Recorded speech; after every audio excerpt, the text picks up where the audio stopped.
ഇങ്ങനൊരു ക്വസ്റ്റ്യൻ വന്നാൽ എങ്ങനെ ചെയ്യും? കാൽക്കുലേഷൻ സ്പീഡിലുള്ളവർക്ക് മാത്രമേ ഇത് ചെയ്യാൻ പറ്റത്തുള്ളൂ, അല്ലാത്തവർ ഇത് ലീവ് ചെയ്തേക്കുക. അപ്പോൾ ഇവിടെ 6% നമ്മളുടെ റേറ്റ്. അതായത് 6%, 6/100 അല്ലെങ്കിൽ 3/50 ആണ്. 50 ഇട്ട് കഴിഞ്ഞാൽ ഒരു വർഷം കഴിഞ്ഞ് 53 ആവും. 50ൻ്റെ സ്ക്വയർ ആയാൽ അത് എമൗണ്ട് 53ൻ്റെ സ്ക്വയർ ആവും. 53ൻ്റെ സ്ക്വയർ 3ൻ്റെ സ്ക്വയർ 0.9, 25 3 28 0.9 ആവുന്നത്. അതിൻ്റെ വാല്യൂ ആണ് ക്വസ്റ്റിന് തന്നിട്ടുള്ളത്. 82,000 ക്വസ്റ്റിൻ ഒന്ന് വായിച്ചു നോക്കുക. 25,000ൻ്റെ വാല്യൂ ആണ് ചോദിച്ചിട്ടുള്ളത്. ഒരു വഴി എന്ന് പറഞ്ഞാൽ കാൽക്കുലേഷൻ ചെയ്യുക, റൗണ്ടഡ് ഓഫ് ആണ്, കാൽക്കുലേഷൻ ചെയ്യുക. 25,000 എനിക്ക് 14/4 എന്ന് എഴുതാം. 4 0 കൊടുക്കുന്നു, ബൈ 4 എഴുതുന്നു, ഒരു 2 എഴുതുന്നു, ഇവിടെ 41 എഴുതുന്നു. വേറെ കോമൺ ആയിട്ട് വെട്ടിക്കളയാൻ വേണ്ടി ഒന്നുമില്ല. 28,009 × 2 5,618. 5,618 കൊണ്ട് ഡിവൈഡ് ചെയ്യുക. അതാണ് ഒരു വഴി എന്ന് പറയുന്നത്. അപ്പോൾ ഇത് ചെയ്യുമ്പോൾ 41,000/5,618. 7 എന്തായാലും പോകും, കാര്യം ഓപ്ഷനകത്തല്ല 7 ആണ് നടക്കുന്നത്.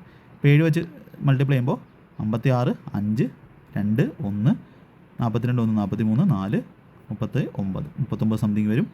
326, 4. കാൽക്കുലേഷനാണ്. 4 ആകുമ്പോൾ 30, 74 ആകുമ്പോൾ 400, 600, 40,000, 1,674, പിന്നെ ഒരു 0, 5,618 ഇത് എത്ര വട്ടം? 3 വട്ടം പോകും, 2 വട്ടം പോകും? 2 വട്ടം പോകത്തുള്ളൂ. 7 2 തുടങ്ങുന്നതാണ് ആൻസർ. 2 വട്ടം പോകും. 2 വട്ടം പോകുമ്പോൾ 5,000, ഇത് 1,236, 11,236 വരും.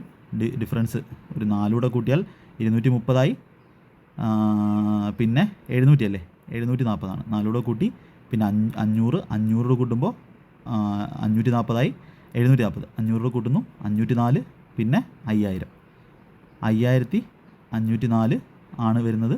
പിന്നെ ഒരു 0 കൂടി ഇട്ടു, 5678, 9 വട്ടം 5, 7, 2, 9 വരുന്ന ഓപ്ഷൻ ഉണ്ട്, ഓപ്ഷൻ സി. അപ്പോൾ ഇങ്ങനെ കാൽക്കുലേഷൻ ചെയ്യുന്ന ഒരു ലെവലിലോട്ട് എത്താതെ ഒരു രക്ഷയില്ല. അല്ലാന്നുണ്ടെങ്കിൽ ഓപ്ഷൻ ഇത് ചെയ്യണം. 70,000 ഇതിനെ 71,000 എന്ന് എടുത്തിട്ട് 6% കൂട്ടി നോക്കണം. എന്നിട്ട് ഒരു വട്ടം കൂടെ 6% കൂട്ടണം, 2 വട്ടം. അപ്പോൾ നമ്മൾ 80,000ൻ്റെ അടുത്തേ വരത്തോളം എന്ന് മനസ്സിലാവും. പിന്നെ 73,980നെ 73,000 എന്ന് എടുത്തിട്ട് 6% കൂട്ടി നോക്കണം. അപ്പോൾ അവിടെയും ഇത് രണ്ടിലും ഒരു ഡൗട്ട് വരും. അപ്പോൾ അതുകൊണ്ട് ഇതായിരിക്കും ബെസ്റ്റ് വഴി. പക്ഷേ ഈ കാൽക്കുലേഷൻ സ്പീഡ് ഉണ്ടാക്കിയെങ്കിലേ പറ്റൂ.